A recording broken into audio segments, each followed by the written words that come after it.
이런 상식이 올바르게 자리 잡아야 됩니다. 주역을 통해서 우리는 자기를 그렇게 키워나가야 됩니다. 괴를 음미하고 첨사를 음미하고 상을 음미하면서 우리는 자기 자신의 그 건전한 상식, 건전한 판단력, 직관력 이런 것들을 향상시켜 나갑니다. 이것이 중요합니다. 점을 음미하더라도 결국 그것에 닿지 않으면은 완전히 그 점에 의존하는 잘못된 인간이 됩니다. 그리고 그런 사람이 점을 치면 점도 되지 않습니다. 그래서 이렇게 점을, 주역을 통해서 자기를 발전시키고 그 발전된 자기가 좀 더 나은 행동을 이끌어내고 좀 더 올바른 선택을 평소에도 이끌어낼 수 있도록 끊임없이 주역을 음미해야 된다는 걸 제가 말씀드립니다. 그리고 나서 우리가 중요한 때 주역점으로 역시 도움을 받을 수가 있습니다. 우리는 인생은 끊임없이 기로에 섭니다. 우리의 욕망은 굉장히 다중적입니다. 여러 가지가 있습니다. 하나만 바라는 일은 없습니다. 그렇기 때문에 이것도 하고 싶고 이것도 하고 싶습니다. 요리 갈 수 있을 것 같고 요리 갈 수 있을 것 같고 요리 가면 요게 못마땅하고 조리 가면 저게 못마땅합니다. 예? 근데 사람이 좀 낙천적으로 요리 가면 요게 좋고 조리 가면 저게 좋고 이렇게 생각을 안 해요. 그렇죠? 꼭 좋은 쪽으로 생각하기보다 나쁜 쪽으로 많이 생각하잖아요. 님을 따르자니 부모가 울고 부모를 따르자니 님이 운다. 옛날 얘기입니다. 그거 왜 좋은 쪽으로 생각을 못할까요?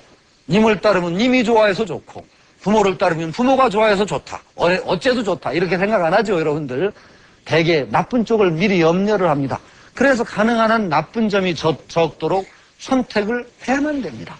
선택을 하고 할 때 인간이 가진 기능들을 골고루 다 사용해야만 됩니다. 우리는 사용해야 됩니다. 왜? 인간에게 지능이 있고 이성이 있으면은 지능, 이성을 쓰라고 있는 겁니다.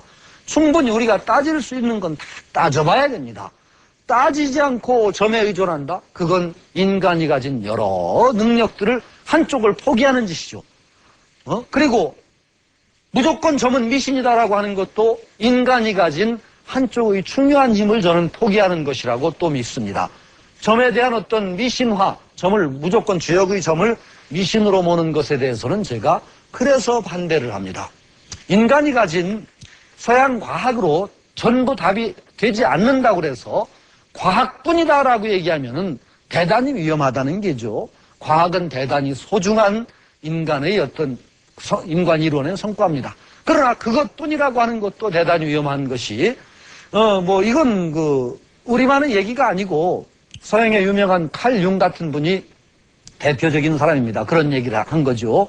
칼 융에 의하면은 공시성이라는 걸 얘기합니다. 싱크로니서티라고 그러는데 영어가 어려운데 공시성, 함께 일어난다는 겁니다.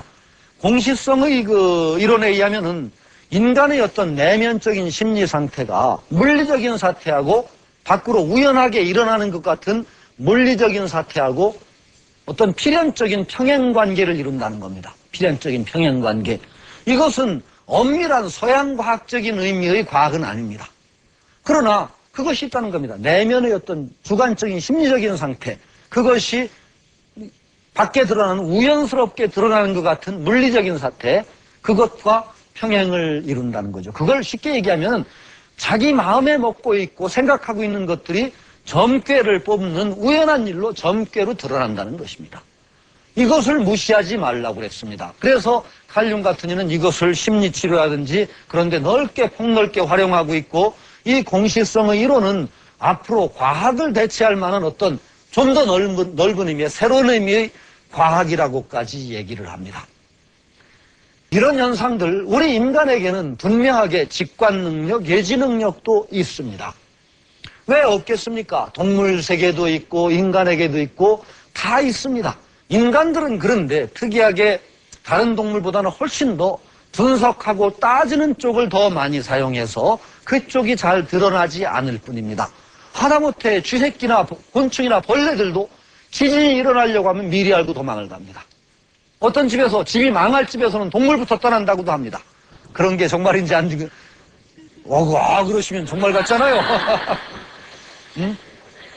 그런 일도 있다고 합니다.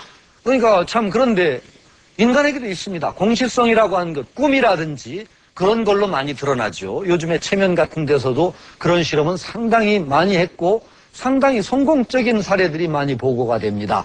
그것들은 대개 인간이 마음을 모으고 차분하게 모으고 깔아앉히고 따지려는 생각을 오히려 덜하고 관조를 할 때 드러납니다. 체연이라는 것도 일종의 그런 상태를 유지하는 것입니다. 우리가 따지고 복잡하게 분석하고 하던 그런 기능을 약간 죽이고 뇌파로 얘기하면 무슨 베타판과 감마판과 드러나는 상태죠. 그런 상태가 되면 상당히 투시 능력이라든지 예지 능력 같은 것이 발동을 한다는 것은 여러 실험에서 밝혀지고 있습니다. 이것이 주역이라는 괴로 자기 내면에 마음먹은 일들이 어떤 공식성이라는 그런 원리에 의해서 괴로 드러난다는 것을 융은 아주 힘있게 역설하고 있고, 그것을 우리가 받아들인다면 주역이라는 것은 전혀 미신이 아닙니다. 주역을 공부하는 데 있어서 그런 태도가 필요합니다. 상당히 담담한 마음으로 관조하고 그 마음을 모아서 그 괴에 내 마음의 상태가 드러났다는 느낌으로, 내가 처한 상황이 여기에 드러났다는 느낌으로 자기가 처한 상황을 그 괴 속에다 집어넣어보는 겁니다. 담담하게. 그리고 괴를 통해서 다시 내 상황을 보는 겁니다. 이런 어떤 쌍방향의 담담한 어떤 자세로 관조가 있을 때 분명하게 그것은 자기 삶에 일정 정도의 시사를 줄 수 있고 또 자기를 키워나갑니다. 그런 과정을 통해서 자기 주체가 역량이 늘어나고 직관력도 발달하고 세상을 보는 눈도 늘어날 수 있다는 거죠. 주역의 논리에 의하면은, 주역의 그 말에 의하면 적연부동 가미수통 천하지고라고 합니다. 고요히 움직이지 않다가 감흥이 일어나면 가미수통 천하지고 천하의 일을 두루할 수 있다는 겁니다. 적연부동 가미수통 천하지고, 이 적연부동 고요해서 움직이지 않다가 가미수통 천하지고라는 것은 성리학 같은 데서